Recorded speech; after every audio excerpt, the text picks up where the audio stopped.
Hello everyone, Brandon Gaston, Senior Digital Content Writer at Gray Magazine. We are here in the Design Lounge with Tessa and Andrew from Digby. How are you guys doing? Doing great. Good. Happy to be with you.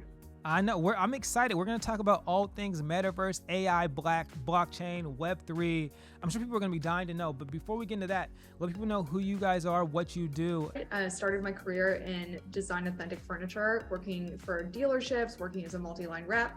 And spent about 10 years doing that now. And most recently was brought in to build out the contract division of Design Within Reach just prior to the merger with Miller Knoll before moving full-time over to Digby. Yeah, and my background is a lot different, more in the worlds of brand, digital, consulting, and those sorts of areas. So my more relevant background to the conversation we'll have today is I spent a lot of time about 15 years ago really onboarding brands and individuals to Web 2 and really teaching them how social media could impact their businesses. And then as social media became an advertising platform, really doubling down in that area. So bringing a lot of that experience together with Tessa's experience, we started Digby, and we're excited to be here today to talk a little bit more about that. People are going to want to know, right? From designers, architects, interior designers.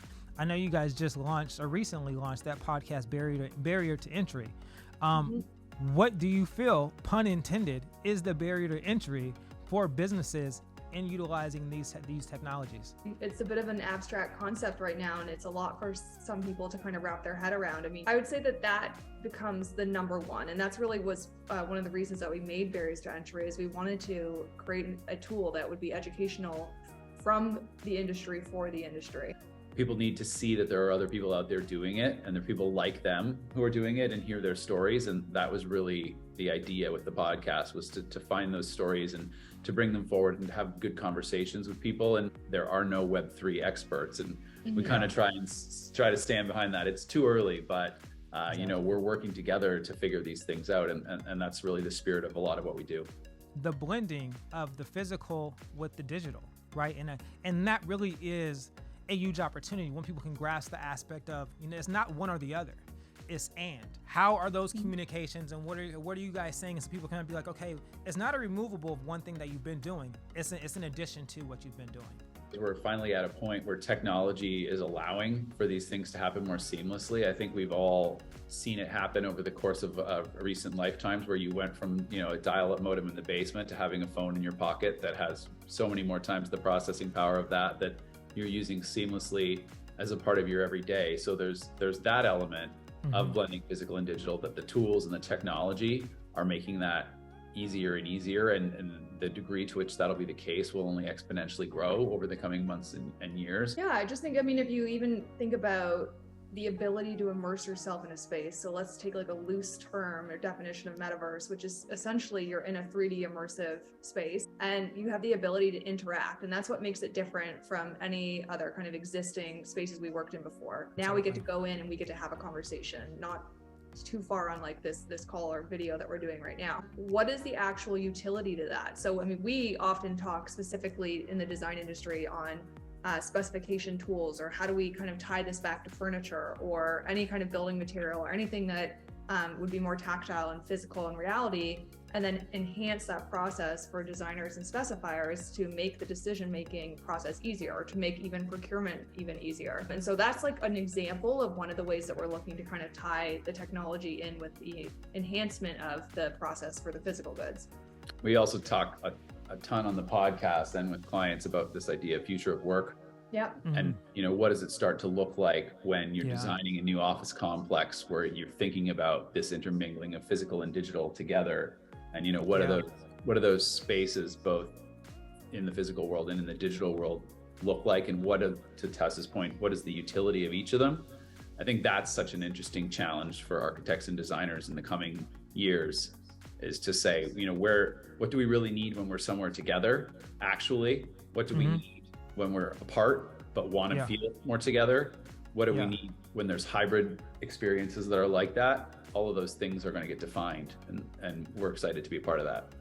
Yeah, and I think what you hit on is important, is also how does that going to change the physical as we know it, right? When we can create this environment where it appears to be the same as the physical, what is that impact on the actual physical? How is that going to be, I won't say manipulated, but how is that going to be enhanced or experienced so there's still differentiation, or do we want the differentiation? I mean, we've already seen it in a couple of different ways. There's a furniture, or I guess a digital artist, Andres Reisinger, and he developed the pedal chair. They call it the Hortensia chair. And it was created with these very lifelike moving pedals. And it was almost thought that you could never make that in the physical world. But MUI raised their hand and said, we'll manufacture this for you. And they found a way to actually bring that experience into the physical. That's kind of like one way of looking at it. You're also starting to hear about artificial intelligence start to give kind of guidance on new technologies or engineering process or materials and ways to implement in the physical world. And so we're going to see that start to influence things as well. For the businesses that haven't jumped in, obviously, like you said, it's undefinable. It's still an early, this is just the horizon, right? Just the beginning of it. How are you seeing with your guys' experience how businesses are starting to utilize, these spaces and some of the things that they're actually working in, and what's been the feedback with that? It generally comes down to what's the problem that you're trying to solve with some kind of an activation like this. So, like on the blockchain side, sometimes it's about supporting a sustainability program or securing authentic design. On the metaverse side, it goes all sorts of different places. It could be about launching a new product to a wider audience than you have the physical footprint to be able to launch to. It could be about thinking differently about what your retail or your showroom or your trade show space looks like, and how do you extend that out, or thinking differently about the way that your e-commerce site interacts with people. So in every instance, sales support, I think, is generally a relatively decent theme throughout.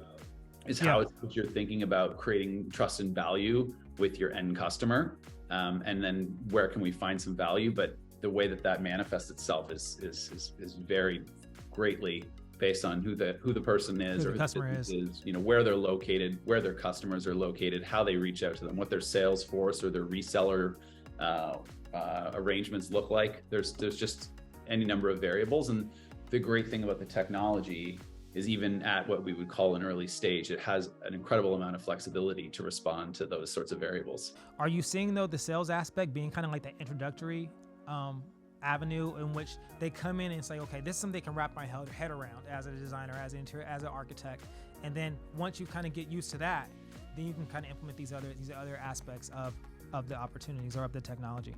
Marketing tends to be the actual entree, because marketing people see it as a digital tech, which is where they play quite a bit and they understand. And then we kind of quickly say, let's not run too far ahead, because if you want to make this more than just a one-off activation, we need to make sure that your salespeople want to use it. What I've heard is that where a lot of architecture and design firms are being asked to create digital twins for a lot of their corporate clients. And I don't know if that's exactly defined as to why. And so sometimes we're brought in to assist in that type of application to say, here, we're going to bring up further utility. How does this influence your future of work in these spaces? So right now, major corporations are saying, we want to make this. And I think where it's going and what the purpose is and the greater use case is something that we often come in and help sort of define. And as to your point earlier, it's not quite always defined. It's not that simple yet. And I think a lot of times what you guys are probably seeing, and you can speak to this more than me, is the avenue in which the consumer, and the consumer by this means I'm talking about the architect or the interior designer, how they think they're going to apply it actually is not applicable to how they would actually apply it, right? Or how they should apply it. And that's where you guys come in and kind of educating them on that aspect. There's definitely others in the industry who are really, really seeing the potential of the tech and exploring it in exciting ways. And, that's just, those are the conversations that when we started the company that we wanted to be part of and help to drive wherever we could, because we're getting to invent an entirely new, area of this industry. And, we very purposefully. That has to be exciting. Yeah, it is. And we very purposely chose A&D because we said, okay, we're going to build out a parallel universe. Who better to work with to do that than architects and designers? So again, it's totally separate, right? And I think that's something we need to talk about. How do we define, the actual aspect of the metaverse versus the blockchain? I want to pivot a little bit to even the use of AI, and not from the furniture design space, which I think what we're seeing play out on social media, where people are creating like concepts of stores or clothing lines or whatever, but on the enterprise side. How are you guys seeing the AI impact on the potential or the opportunity within the enterprise side? We've always just said AI is the floor raiser, right? Like the idea that people who use AI will take the jobs of people who don't use AI, as opposed to AI taking anyone's jobs, right? Like this is just a tool that's going to enable us in so many different ways. So to your question, at an enterprise level, I think they're going to be among the best of sort of saying, this isn't scary, this helps us be more efficient. This means that, you know, this person who's over there, who's been entering in these lines of code or doing whatever X, Y, or Z task, we can now free them up or even potentially reskill them to do something else, because we can have the AI do that while they can be doing something, you know, that's more of value. And I think that the fear might be that there are those that don't have that sort of enterprise type view who would be scared off and thinking that this technology could be threatening. But it's really additive, and it just presents so many opportunities. So we're really excited to see how that's coming already into the space that we're working in, some of the applications early for it in the industry, and then thinking about where that kind of technology could add additional utility. Just the idea of being an early adopter. How important do you guys see that being? Because obviously it's a learning process, right? Even from the AI, it's a lot of it has to do with the inputs to get the result you want. But even whether we're talking about the blockchain, whether we're talking about AI, whether we're talking about the metaverse, it's like, what is the actual application? How is it applicable to your particular situation? And then how do we get the result? There's gonna be that learning curve, if you will, as there is with everything. With that being said, how important it is for companies to get in early? You know, in the way that you can approach firms or approaching billable hours, right? So if you're kind of forward thinking about the best use case of these billable hours, it would be important to stay on top of the technology, because eventually your consumers or your clients are going to understand that that shouldn't have taken an hour of time, right? These are things that should be more efficient. So I think that you're going to remain more competitive for your own client base if you can respond and address kind of their concerns in a quicker and more efficient way. Another thing that we end up talking about a lot in this space is talent. When you've got young talent coming out of school and you're trying to attract it into your firm, what are the tools that you have in place? What are the processes that you have in place that are going to attract digital natives? Like, I mean, anyone who's coming out of school right now grew up in a world where they grew up with Google. Pretty soon you're going to have every graduate coming out who grew up in a world where they had an iPhone and a tablet since they were a baby. Those individuals are going to be looking for an experience in the workplace that's going to allow them to tap into the skill sets that are native to them. The blockchain, I do want to touch on that in your guys' product. When you think of architect, you think of interior design. At least for me personally, not the first thing I think of is IP, right? But how are you guys, how is that implemented, and how are you utilizing blockchain for IP within this industry? Well, the problem really was first identified by us. I mean, I said earlier, my career's been in design authentic furniture. So it's something that I've been incredibly passionate about for as long as I've been involved in the industry. And so we were thinking, I mean, what is another tool in our toolkit that we can sort of create that will help protect IP? And so in the early days, we initially attached that blockchain, those tokens, to manufacture design authentic goods as another way to sort of address the provenance issue, and also to say that this is authentically created, authentically certified. We can pull and attach files to that smart contract.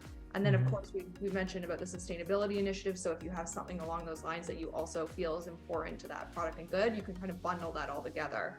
And then to start to educate the industry, this is something that's really valuable. This is a design authentic good. It's kind of marked as so, we've certified it. That also means, which I think is really important, is that for second owner, third owner, you now have a previously certified authentic good. That token can follow that physical good. And so that's where we really started on the furniture manufacturing side. And in terms of the architecture and design side, it's evolved a little bit because it is still about fundamentally IP. With designers and architects, like they're creating original designs, and the joke was always, you know, you create a design and you mail it to yourself so that you have the proof that it was created on a certain date, type of thing. You know, this has the potential to really change the way in which people verify their designs as they're creating them. But now you create something and you can actually attach to the blockchain and say, no, I designed this, as opposed to a larger manufacturer taking claim to your IP, right? Yeah, it's a ledger. Like a very simplified way of looking at it is a digital ledger. What would you guys say to a designer, a new designer architect coming up? Where should they start? How do they start getting educated upon this, and how do they start thinking about how it can impact their business in a positive light? That's a big question. There's so many resources right now. I think all of our podcast guests, maybe 90% of them, have all told us LinkedIn is kind of the go-to. Okay. And a lot of them say, and we'd second that, just get started and just start looking things up and following really neat people doing this and working in the space already. You know, we're having our first ever Metaverse Architecture and Design Awards show. That's super exciting. Having been a jury, I can tell you, I was like massively impressed. I'm like incredibly excited for the show.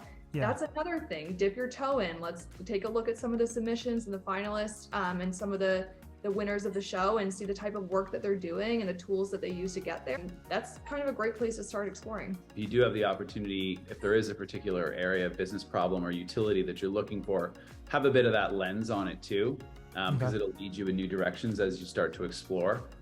Because we do really feel that, you know, this is going to come best to life in the industry when people are building with purpose in mind and building it to solve pain points that they have. And it's not always easy to do, but on an individual level, you really can start to learn. I think the other thing that we've said a lot is if you've got someone in your company who's excited about it, like give them the opportunity and listen to them and give them this space to explore. Like that's really a big fundamental of why we started Digby, was to say it's going to be really hard for people to carve out resources, time to do this kind of thing. So what if there was a company that could come in and kind of help them, but we come in and collaborate, having someone who's internal, who is excited and learning, and, you know, we get calls and get introductions on the regular to people inside like larger manufacturer and different types of organizations who just like heard about what we're doing or listen to the podcast or whatever and just want to bounce ideas around. And I'd say we do that pretty regularly because I think it's just really important to foster the people who are excited because there's like future leaders of this inside most companies just waiting to be discovered and waiting to be given the opportunity.